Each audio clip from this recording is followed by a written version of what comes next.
자, 그다음에 이제 우리가 생각해 봐야 될 되게 중요한 주제가 나와요. 그건 뭐냐면 성경의 필요성입니다. 성경에 여러 가지 속성이 있는데 왜 하나님은 자신의 말씀을 기록하게 하셨을까?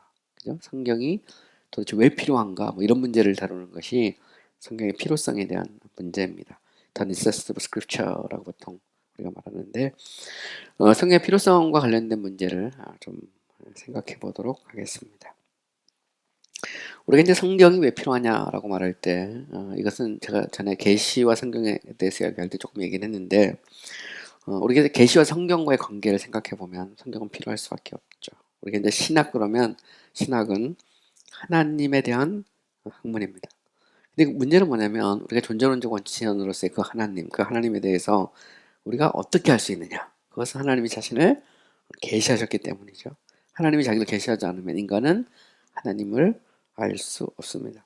그러니까 하나님이 자신을 계시한다는 것은 우리가 이제 원형적 신학이 아니라 모형적 신학을 하는 것이다. 이것도 제가 이미 설명을 했어요. 곧 우리는 하나님이 자신을 계시하는 만큼만 알 수 있죠. 우리가 하나님을 얼마큼 알 수 있느냐? 하나님이 드러내는 만큼, 보여주는 만큼만 알 수 있는 것이죠. 이런 의미에서 우리의 신학 혹은 아니면 하나님에 대한 우리의 지식은 제한적일 수밖에 없어요. 무한하지 않습니다. 그래서 왜 하나님 왜 이렇게 조금밖에 안 알려주십니까? 이렇게 말하면 하나님의 뜻이에요. 그분의 주권에 따라서 하나님은 알려주고 싶은 만큼만 알려주는 거죠. 그거를 우리 이제 성경을 통해서 우리가 하나님을 알 수 있습니다. 하나님이 자신을 계시할 때 하나님은 일반 계시와 특별 계시 이렇게 나눈다 그랬어요. 하나님은 자연을 통해서 역사를 통해서 인간을 통해서 자기를 계시하시죠. 근데 이제 문제는 뭐냐면 우리가 그 하나님을 다 알지 못하잖아요. 특히 아담과 하와가 범죄한 이래로 인간은 그 하나님에 대해 제대로 알 수 없습니다. 인간은 이성이 있지만 그 이성은 제한된 이성이거든요. 하지만 하나님은 이제 일반 계시를 통해서 인간에게 변명하지 못하게 하죠. 이런 면에서 정통신학은 자연 계시, 자연 신학을 인정합니다. 그러나 그 계시와 신학은 제한적이죠. Limited Natural Theology. 그러니까 인간은 자연을 통해서 하나님을 알지만 칼빈식으로 말하면 창조주 하나님의 어떤 부분만 알 수 있는 것입니다. 좀 더 구체적으로 우리가 이제 이야기를 해보면 이제 칼빈을 이야기할 수밖에 없죠. 칼빈은 뭐 이제 프랑스 이제 신학자고 스위스 제네바에서 활동했던 그런 인물입니다. 칼빈은 이제 종교적 신학을 이제 정립하고 개신교 신학을 수립하는 데 굉장히 중요한 역할을 미쳤던 사람이고요. 영국 역사를 보면 원래 이제 헨리 8세 이후 영국에 이제 종교개혁이 들어오잖아요. 그때 처음에는 루터 영향을 많이 받았습니다. 나중에 가면 서서히 이렇게 제임스 4세, 엘리자베스 1세 이렇게 들어오면 이제 칼빈의 신학도 이렇게 널리 이렇게 퍼지게 되고요. 또 뭐 보면 이제 하이니 블링거나 뭐 칼빈 이런 신학들이 두루두루 들어오게 됩니다. 그래서 우리가 한 가지 알아야 될 것은 뭐냐면 그 당시 이제 유럽의 사회라는 것이 지적으로 보면 서로 이렇게 통용되는 사회예요. 이걸 인터 트래픽이라고 그러는데 그 오늘날 영어로 모든 게 통했듯이 그 시대는 라틴어로 다 통하는 시대입니다. 그래서 당시 그 이 지성인들이 굉장히 폭넓은 학문적 교류가 이루어졌고요. 이런 면에서 영국 신학과 유럽의 대륙의 신학이 서로 공유했어요. 이게 따로 떨어지는 게 아닙니다. 우린 자꾸 잘못 생각하면 영국은 따로 있고 유럽은 유럽대로 따로 있다고 생각하잖아요. 그런데 그렇지 않습니다. 특별히 화란계통 신학들은 당시 영국 신학과 직접적으로 교류가 있었습니다. 그래서 보면 장로교 쪽에서는 화란 신학도 많이 하잖아요. 아브라함 카이퍼나 바빙크. 근데 그 왜 그러냐면 같은 게 지적으로 같은 게 교류가 되거든요. 그리고 화란은 이 그 앵글로 섹슨의 그 조상이잖아요. 다 보면. 그래서 전 세계에서 영어를 제일 잘하는 사람이 화란 사람들이라고 그러는데 화란에 있는 신학자들하고 당시 영국에 있는 신학자들의 교류가 굉장히 자유로웠어요. 자유로웠고 또 당시 그쪽이 신앙의 자유를 허용했거든요. 그래서 보면 그 일본 침례교회 그 이 창시자였던 존 스미스 같은 경우도 화란으로 도망가잖아요. 화란 도망가서 거기서 그 일본 침례교회를 그 어쨌든 시작을 하는 거거든요. 근데 거기에 대해서 이제 존 스미스가 그 제세례파 쪽으로 빠져버리니까 제침력으로 빠지니까 토마스 헬리스가 그건 아니다 그래가지고 돌아온 게 제네럴 베프티스트예요. 보면 그래서 이제 그 토마스 헬리스에서 이제 제네럴 베프티스트가 이제 영국 땅에 이제 만들어진 게 어떻게 보면 이제 일반 침략의 시작인데 어쨌든 보면 이제 그 칼빈 신학도 당시 보면 이제 39개 조항 같은 데 보면 칼빈 신학이 이렇게 깊이 들어와 있습니다. 그리고 그거는 당시 청교도 신학자들에게도 이렇게 널리 퍼져 있고요. 그래서 우리가 뭐 칼빈 그러면 막 그 경기 일으킬 필요가 전혀 없는 게 종교개혁자로 얼마든지 우리가 같이 읽고 묵상하고 배우고 뭐 또 뭐 아닌 건 아닌 거거든요. 그럼 칼빈 같은 경우는 그 유아 세례에 대해서 뭐 철저하게 주장하고 유아 세례 반대하는 사람들에 대해서는 광신자들이라고 생각하니까 칼빈의 눈에 볼 때는 침례교도들은 다 광신자죠. 근데 그래 그건 교회론이고 그죠? 이 교회론은 차이가 있어요. 그거는 뭐 있을 수 있지만 나머지 부분까지 우리가 다 버릴 필요도 없고 그죠? 이런 면에서 이제 좀 오픈된 마인드로 신학을 공부하는 것이 중요하다. 우리는 칼빈이든 루터든 즈빙글리든 뭐 다 공부하는 거잖아요. 그죠? 그런 면에서 폭넓게 공부하면서 우리 신학의 어떤 자양분 또 신학의 어떤 영역을 이렇게 넓게 볼 필요가 있다라는 것을 이야기하고 싶어요. 어쨌든 칼빈은 이제 기독교 강요, 그죠? The Institutes of the Christian Religion이라는 유명한 책을 썼습니다. 제가 신대원 다닐 때 칼빈의 강의를 3번 읽었는데 처음 한 번 읽을 때는 무슨 얘기인지 모르겠더라고요. 근데 2번 읽으니까 조금 이해가 되고 3번 읽으니까 훨씬 더 이렇게 많이 이해가 되고요. 칼빈에 대해서는 그 공부를 계속 하면서도 점점 알아가게 되는 것 같아요. 뭐 신대원 때 다 알았다고 말할 수도 없는 거고 계속 이제 공부를 하면서 특별히 이제 종교개혁, 청교도 이쪽 후기 종교개혁 신학들을 같이 공부하면서 이게 이제 더 이렇게 선명하게 들어오게 되는데 어쨌든 이제 칼빈의 이제 기독교 강요를 이렇게 딱 펼치면 칼빈은 이제 그 참된 지식에 대해서 먼저 얘기해요. 참된 지식. 예. 그러면서 그는 참된 지식은 두 가지다. 하나는 하나님을 아는 지식이고 또 다른 하나는 인간, 사람을 아는 지식이다. 칼빈이스트 지식이라는 것은 제가 이미 말했지만 이론과 실천이 결합된 지식이에요. 이게 잘 보면 단순히 체험적인 지식도 아니고요. 그렇다고 해서 단순히 교리적 지식도 아닙니다. 통합적인 그런 의미에서의 지식이죠. 이거는 청교도 신학도 똑같아요. 나중에 보면 제가 이제 하나님에 대한 지식을 얘기할 때 보다 더 정교하게 얘기할 건데 스티븐 차로녹 같은 사람이 쓴 그 하나님에 대한 지식의 책을 읽어보면 그거를 크게 보면 4가지로 나누거든요. 근데 어쨌든 이론과 실천이 종합된 지식입니다. 그래서 칼빈은 이제 하나님을 아는 지식, 인간을 아는 지식을 얘기하고요. 그리고 두 개가 서로 연결되어 있다는 거죠. 우리가 하나님이 누구인지 알 때 인간은 비로소 자기가 누구인지 알고 또 인간이 누구인지 알 때 하나님이 누구인지 알 수 있다. 그리고 다시 하나님을 아는 지식은 다시 2가지로 또 나눠요. 창조자 하나님을 아는 지식과 인간을 아는 지식. 두 가지로 나누죠. 이걸 보통 이제 라틴어로 duplex cognitio dei 그럽니다. 하나님에 대한 이중적 지식. 그래서 이 창조주 하나님과 구속주 하나님.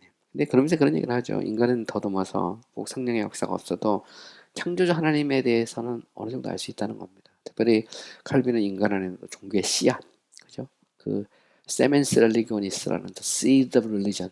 그러니까 인간은 하나님의 형상대로 규정을 받았고 비록 부패하고 타락했지만 인간 안에 하나님께서 더듬어서 하나님의 존재를 알 수 있도록 이렇게 새겨놨다는 거거든요. 이런 면에서 이제 일반 계시 자연 신학을 인정하죠. 칼빈 신학에 있어서는 이런 면에서는 이제 바르트의 견해가 좀 다르죠. 바르트는 이제 칼빈이 일반 계시 혹은 아니면 그런 이 자연 신학에 대해서 인정하지 않았다고 하지만 그렇지 않죠. 보면 칼빈 신학 자체가 자연 신학의 어떤 가능성을 이렇게 열어놓고 있습니다. 열어놓고 있고 하지만 또 그 한계에 대해서도 명확하게 합니다. 그러니까 인간은 거기에 대해서 변명하지 못하죠. 못하지만 하나님은 결국 그 성령의 역사를 통해서 구속주 하나님, 다시 말하면 예수 그리스도를 깨닫게 하신다라는 것입니다. 이런 의미에서 이제 그 인간이 구속주 하나님으로서 알려면 성령의 역사가 필요하죠. 왜냐하면 인간은 전적으로 타락하고 부패한 존재이기 때문에 그렇습니다. 인간은 스스로 자신의 죄를 깨닫고 하나님 앞에 나가지 못합니다. 근데 성령께서 역사하실 때 인간은 비로소 죄를 깨닫고 구속주 하나님을 찾게 되죠. 그게 이제 칼빈 신학에서 말하는 아주 중요한 내용입니다. 그러면서 또한 칼빈은 이렇게 말합니다. 하나님께서 그 자신이 누구인지 분명하게 알기 위해서 하나님은 성경을 주시죠. 그리고 하나님에 대해서 실질적으로 인간이 제대로 알려면 성경을 통해서만 알 수 있다 주장합니다. 자연을 통해서 더듬어서 창조주에 대해서 알지만 그것은 마치 뭐가 같냐면 희미한, 그죠? 그래서 초점이 맞춰지지 않는 어떤 안경 아니면 망원경 뭐 그런 거랑 비슷합니다. 근데 인간이 창조주 하나님에 대해서, 더 나아가서 구속주 하나님에 대해서 명확히 하려면 성경이 없으면 안 되는 거죠. 그런 면에서 보면 성경은 창조주 하나님을 알게 하는 안내자요 교사다, 이렇게 주장합니다. 그리고 바로 이제 우리는 성경을 통해서 구속자 하나님에 대해서 명확하게 알 수 있죠. 심지어 창조자 하나님에 대해서도 성경이 선언하고 있기 때문에 아는 것입니다. 성경이 허용하는 범위 내에서 봐도 보면 우리는 이 모든 우주와 만물이 하나님이 만드셨고 하나님의 기운으로 충만하다는 사실을 알 수 있죠. 그래서 우리가 따뜻한 봄에 밖에 나가서 이 활짝 피어있는 개나리 벚꽃을 보면서 우리는 창조주 하나님을 생각하죠. 그죠? 하나님을 모르는 사람은 뭐 그냥 개나리 벚꽃 이쁘다고 끝나지만 우리는 그 중에서 하나님을 느끼죠. 하나님을 만나고 그러면 어떻게 그것을 하나님이 만드셨다는 것을 정말 우리가 느끼고 알 수 있느냐? 그거는 구속자 하나님을 통해서 어, 우리가 변화될 때, 그죠? 이 중생의 역사, 이 구원의 역사가 있을 때 인간은 비로소 알게 되는 겁니다. 이런 면에서 보면 신학이라는 것 자체가 칼빈에게서는 믿음의 영역이죠. 신학은 믿음의 눈으로 보는 겁니다. 이건 되게 정말 중요한 것 같아요. 제가 보면 저도 신학교 신대원 다닐 때 제일 고민했던 문제가 그거거든요. 신학이라는 것이 믿음으로, 그러니까 성경을 볼 때 성경을 믿음으로 봐야 되느냐, 아니면 어떤 이 회의, 그죠? 이성의 눈으로 의심의 대상으로 보는, 여기에 따라서 완전히 달라지는 것 같아요. 보면 성경을 정확무한 하나님의 말씀으로 보느냐. 칼빈 신학에 있어서 하나님은 정확무한 하나님의, 성경은 정확무한 하나님의 말씀이고 우리는 그 속에서 하나님이 누군지를 선명하게 알 수가 있는 것이죠. 그리고 결국 이제 성경은 하나님의 말씀이고 성경을 떠나서 오류에 빠질 수밖에 없다라는 것이 칼빈의 결론입니다. 그다음에 이제 조금 더 나가서 이제 우리는 이제 이 개신교 신학자, 개혁주의 신학자 중에서 이미 우리가 얘기했던 아만다스 폴라누스의 글을 읽어보면 그는 성경론에서 이런 얘기를 합니다. 성경의 필요성은 그것이 기록된 관점이나 그것이 지속적으로 존재해온 관점에서 고려된다. 특별히 만약 우리가 성경의 목적을 살펴본다면 그것은 두 가지인데 이론적이며 실천적인 것이다. 전자는 지식에 속해 있고 후자는 행동에 속해 있다. 이론적인 목적은 동일하게 두 가지인데 교리적이거나 사법적인 것이다. 그리고 사법적인 것은 또한 두 가지인데 제시하는 것과 규정적인 것이다. 이게 좀 스콜라적인 그런 표현이라 좀 어려운데요. 아주 쉽게 설명하면 그렇습니다. 우리가 성경의 목적은 두 가지인데 하나는 이론적이고 실천적인 것이다. 이론적인 것은 지식이고 후자는 행동에 속해 있다. 이거는 되게 이 중요한 의미를 가지고 있어요. 우리가 이제 토마스 왓슨의 자족의 기술에서 다음 시간에 우리가 공부를 좀 해볼 건데 토마스 왓슨의 글을 읽어보면 우리가 이 신앙생활을 할 때 두 가지가 필요하다고 그러죠. 하나는 파케엔다고 또 다른 하나는 크레덴다거든요. 크레덴다와 파케엔다인데 크레덴다는 믿음의 대상이고 파케엔다는 실천입니다. 믿음과 실천이라는 두 가지를 얘기하고 있어요. 그러니까 교리와 실천, 믿음과 실천 이 말인데 교리는 믿음의 대상이고 실천은 삶으로서 이제 믿음의 결과로서 드러나게 되는 거죠. 사도신경도 보면 끄레도입니다. I believe, 나는 믿는 데에서 시작이 되는 거거든요. 그러니까 믿음은 반드시 진리를 전제로 하는 겁니다. 성경에는 두 가지가 다 나오죠. 교리적인 내용과 실천적인 내용, 이론적인 것과 실천적인 내용.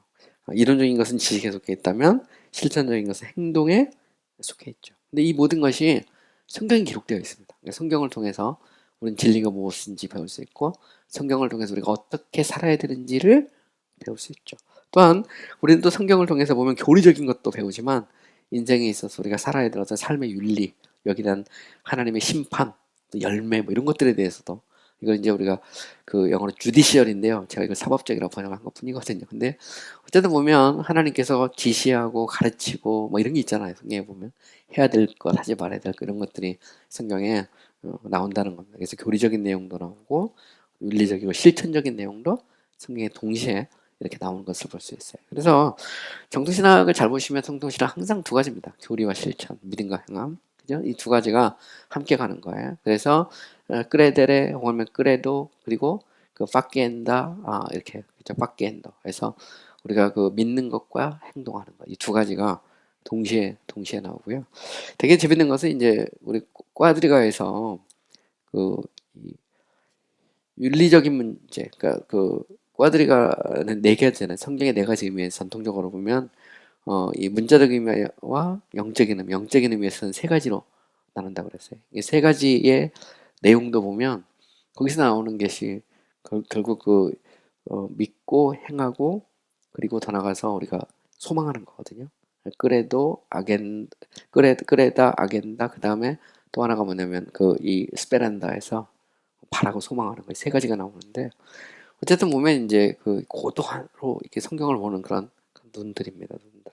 어쨌든 풀단에서는 성경은 왜 필요하냐? 성경은 교리적인 면이나 실천적인 면에서 반드시 필요하다는 거죠. 우리가 진리를 바로 알려면 성경을 통해서 진리를 알 수 있어요. 성경이 없으면 계속해서 우리가 그렇게 전달만 됐잖아요. 이렇게.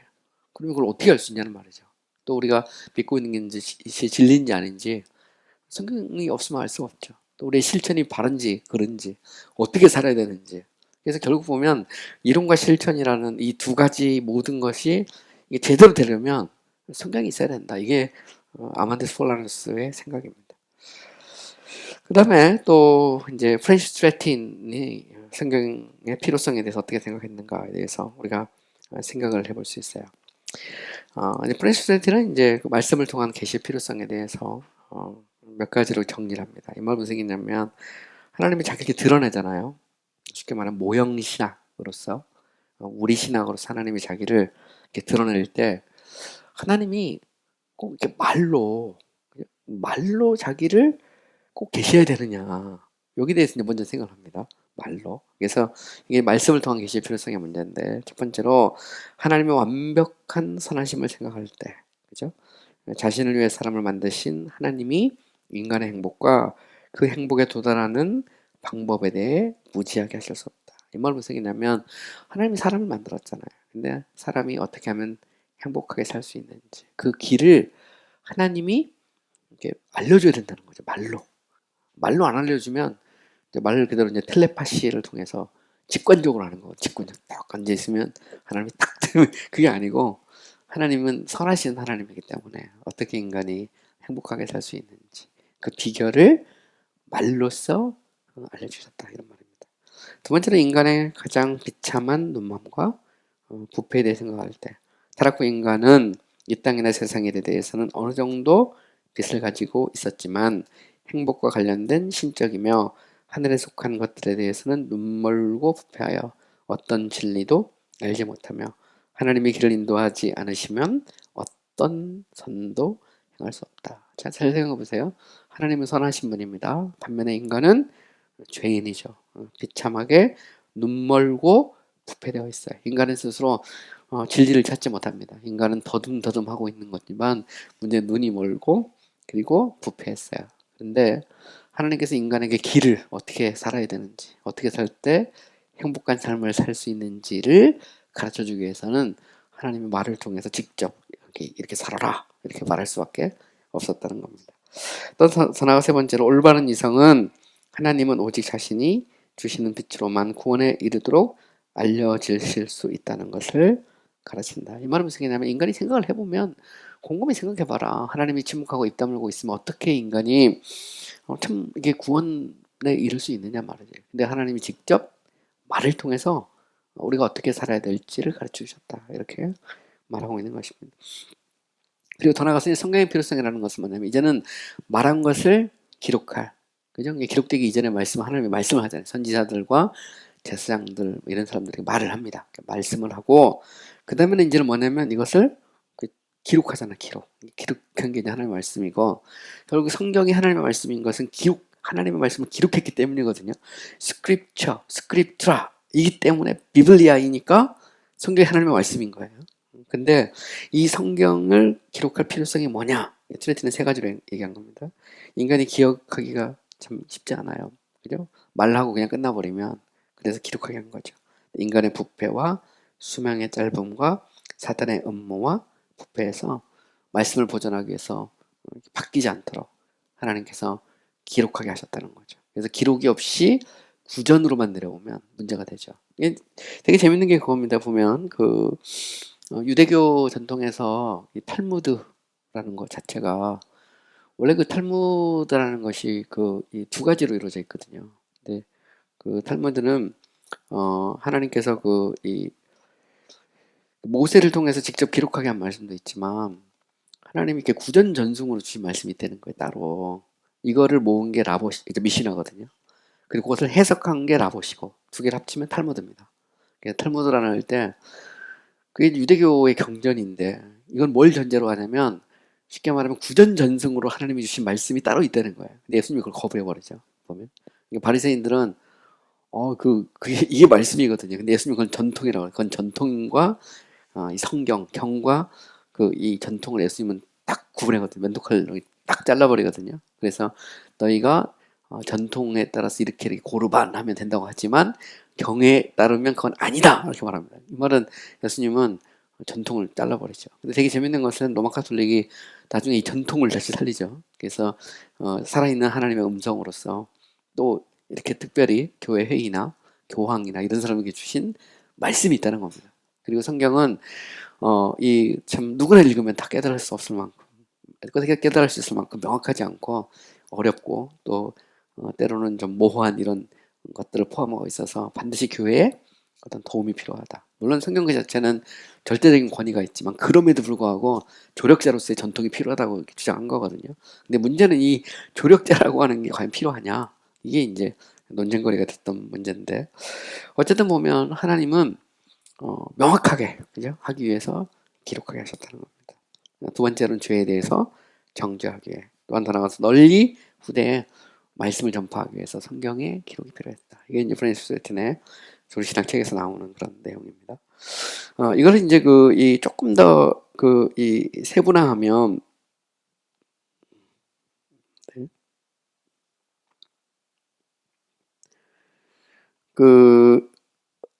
약간 뭐가 빠진 것 같은데. 네. 잠깐만요. 예, 됐습니다. 네. 자, 이거를 조금 더 이제 구체적으로 좀 설명해 보면 그렇습니다. 이제 성경의 내용의 관점에서 보면, 그죠? 내용의 관점에서 보면 하나님이 모세 이전까지도 말씀을 줬잖아요. 그죠? 이때까지만 해도 뭐 기록이 안 돼 있습니다. 모세 저력서 인정하면. 근데 이제 만약 하나님이 계속 그렇게 하시면 그렇게 될 수 있어요. 그럼에도 불구하고 하나님이 기록하게 하셨다는 거죠. 이것은 뭐냐면 성경이라는 것은 절대적인 것은 아니라는 겁니다. 조건적이죠. 이 말은 무슨 얘기냐면 하실 수도 있고 안 하실 수도 있어요. 기록하게 하실 수도 있고 안 하실. 왜냐면 모세 전까지는 하나님이 구전연승으로만 내려왔는데 모세 이후에 하나님이 기록하게 하셨다. 이런 면에서 성경의 기록이라는 것은 절대적인 것은 아니다. 반드시 하셔야 되는데 그건 아니고 하나님이 하기로 하신 것이다. 이런 그런 의미입니다. 그러면서 이제 성경이 이제 필요하게 된 그 이유를 보다 세부적으로 이렇게 말하면 인간의 수명이 노아의 홍수 이래로 짧아져서 교회가 종교의 모든 질문들과 의심들과 논쟁들에 대해서 판단할 수 있는 확실하고 참된 규칙들이 필요해서 오실 그리스도에 대해 사람들이 더 확실히 알고 믿을 수 있도록 하나님께 드리는 예배의 순수성이 타락으로부터 보존되고 진리가 모든 민족에게 전파될 수 있도록 사람들이 알지 못했다고 변명하지 못하도록 보다 세부적인 성경이 기록될 필요성에 대해서 언급을 하고 있는 것입니다. 안토니우스 발라이우스 같은 경우 레이덴 신학자죠. 화란의 레이덴 신학자인데요. 이 발라이우스 같은 경우는 이제 그리스도 신학 책에 보면 이렇게 말합니다. 성경을 무시한다면 기독교 신앙에서 확실한 것은 아무것도 없게 될 것이다. 성경 밖에서는 하나님의 진리를 거짓된 영향력과 그릇된 세력들로부터 구별하기 위한 판별 기준이나 지침이 주어질 수 없기 때문이다. 이 말은 성경이 없으면 기준이 없죠. 진리를 알 수도 없고요. 우리가 어떻게 살아야 될지 알 수도 없다. 이런 의미입니다. 자, 그 다음에 이제 장기를 보면, 장기의 이제 The Body of Divinity, 조신학 책에 보면 아주 구체적으로 말합니다. 인간의 이성의 한계와 성경의 필요성에 대해서 보다 구체적으로 이야기하는데요. 첫 번째로 인간은 자연의 빛으로 하나님이 존재한다는 것은 알 수 있을지 몰라도 하나님의 계시가 없이는 그가 누구인지 어떤 분이신지 정확하게 알 수가 없다. 이 말은 무슨 얘기일까요? 인간이 이성을 통해서 하나님은 있다.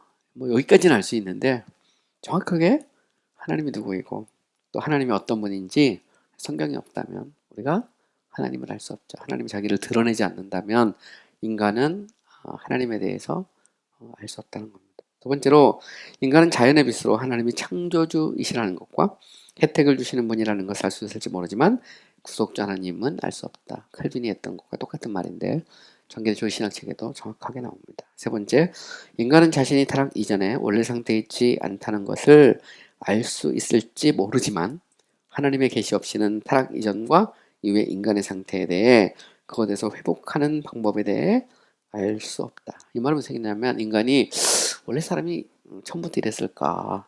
그렇지 않지 않았을까? 뭐 이런 생각을 해볼 수 있다는 거죠. 그러나 문제는 인간이 여기서 회복되는 방법은 알 수 없다는 거죠. 사실 보면 인간처럼 악한 존재가 없죠. 사람이 밤중에 깜깜한 밤에 제일 무서운 건 사실 보면 사람이 제일 무섭습니다. 오늘도 제가 뉴스 보니까 그 미국에서 그 테네시 내슈윌 주에서 그 초등학교에서 막 그 보면 이제 초등학생 그 9살 애들이 3명 총에 맞아 죽고 또 그 교사 3명 그런 선생님 포함해서 죽고 뭐 그게 지금 미국에 막 떠들썩한데 문제는 뭐 그런 사건이 하도 많아가지고 미국에 보면 근데 뭐 미국뿐만 아니라 오늘 우리 주변에도 보면 참 인간의 어떤 악함, 뭐 타락 이런 걸 보여주는 건 너무나 많죠. 근데 원래 우리가 그랬을까? 뭐 이런 생각을 할 수 있다는 겁니다. 그리고 그러면 어떻게 하면 원래 우리의 모습으로 돌아가지? 뭐 이럴 때 성경이 없으면 그냥 하나님이 계시를 통해 살려주지 않으면 인간은 알 수 없는 것이죠. 따라서 인간은 자연의 빛으로 선과 악의 개념에 대해서 알 수 있을지 모르지만 그들에 대한 참된 개념을 하나님의 계시가 없이는 알 수 없다. 선악, 그죠?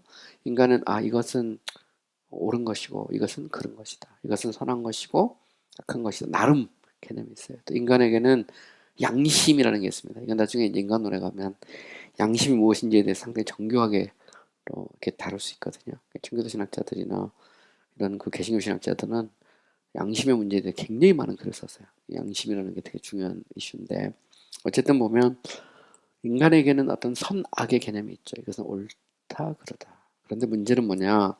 이게 어떤 게 선이고 어떤 게 악인지에 대해서 성경이 없다면 하나님의 참된 계시가 없다면 인간의 선악의 개념에 대해서 명확하게 알 수 있을까? 그죠? 사실 보면 하나님을 멸시하는 것이 악이죠. 성경적으로. 세상 사람들은 하나님을 멸시하는 것에 대해서 별 신경 안 쓰죠. 그걸 악이라고 생각하지 않습니다. 근데 이렇게 보면 우리가 선과 악이라는 개념도 우리가 성경이 얼마나 필요한지 알 수 있죠. 다섯 번째로 비록 우리는 자연의 빛에 의해 잘못된 행동에 대해 하나님이 심판하실 수 있다는 사실은 알 수 있을지 모르지만 어떻게 하나님과 회복할 수 있을지 알지 못한다. 심판이 있다. 우리가 권선징악이라는 거 다 그렇잖아요. 사람 안에는 저러다 죽지 뭐 이런 생각이 있어요. 그죠? 역사를 봐도 그렇습니다. 역사도 보면 우리가 보면 거짓이 늘 승리하는 건 아니거든요. 언젠가 진실이 참이 승리하는 것을 우리가 볼 수 있는데 사람들 속에는 어떤 심판에 대한 개념이 있거든요. 근데 그 심판에 대한 개념은 있는데 어떻게 이 심판에서 벗어나고 죄인된 인간이 거룩하신 하나님과 화목할 수 있는지 그 비결은 성경을 통해서 알 수 있죠. 마틴 로전스 목사님의 그 설교를 보면 가끔 그런 얘기를 해요.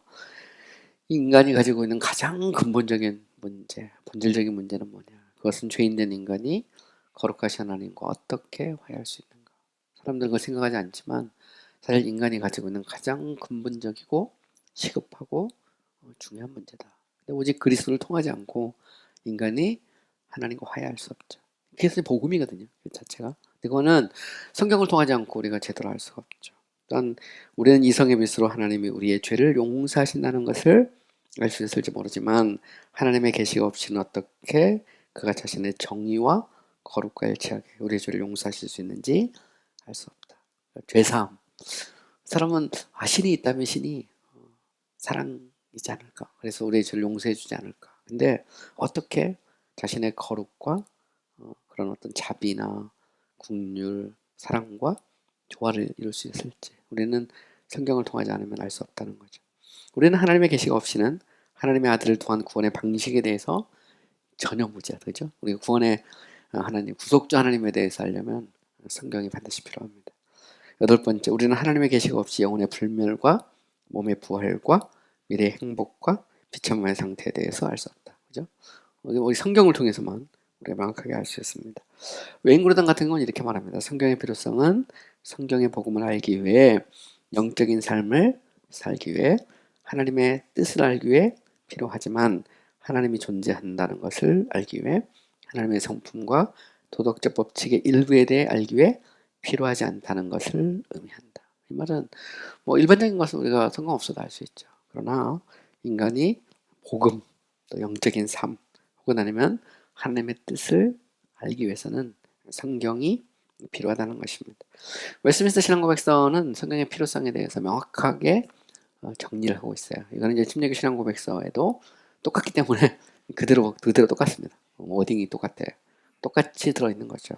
비록 본성의 빛 및 창조와 섭리의 일들이 사람들로 하여금 핑계할 수 없을 만큼 하나님의 선하심과 지혜와 능력을 드러내고 있지만, 그것은 구원에 필요한 하나님과 하나님의 뜻을 아는 지식을 주기에 충분하지 않다. 그래서 주님은 여러 시기와 다양한 방법으로 자신의 교회에 자신을 계시하시고 자신의 뜻을 알게 하시기를 기뻐하셨다. 이 말은 자연 계시를 인정하는 거죠. 그러면 자연 계시의 한계도 인정하고요. 그러면서 반드시 특별 계시로서 성경이 있어야 된다라고 하는 사실을 당시 이제 웨스트민스터 신앙고백서는 명확하게 천명하고 있다는 것입니다. 그것은 인간의 한계, 또 하나님의 선하신 그런 뜻에 따른 하나님의 말씀으로서의 성경, 이것이 우리에게 얼마나 절실하게 필요한가라고 하는 것을 명확하게 가르쳐주고 있는 것입니다. 그리고 또 계속 이어서 웨스트민스터 신앙고백서는 이렇게 말해요. 그 후에는 진리를 더 잘 보존하고 전파하시며 육신의 부패 및 사탄과 세상의 악의에 맞서 교회를 더 견고하게 하고 더 확실하게 위로하시기 위해 그동안 그 동일한 진리를 온전히 기록하시기를 기뻐하셨다. 성경을 필수 불가결하게 만드는 것은 전에 하나님이 자기 백성에게 자신의 뜻을 계시했던 방식이 이제는 그쳤다는 것이다. 자, 이것은 무슨 말일까요?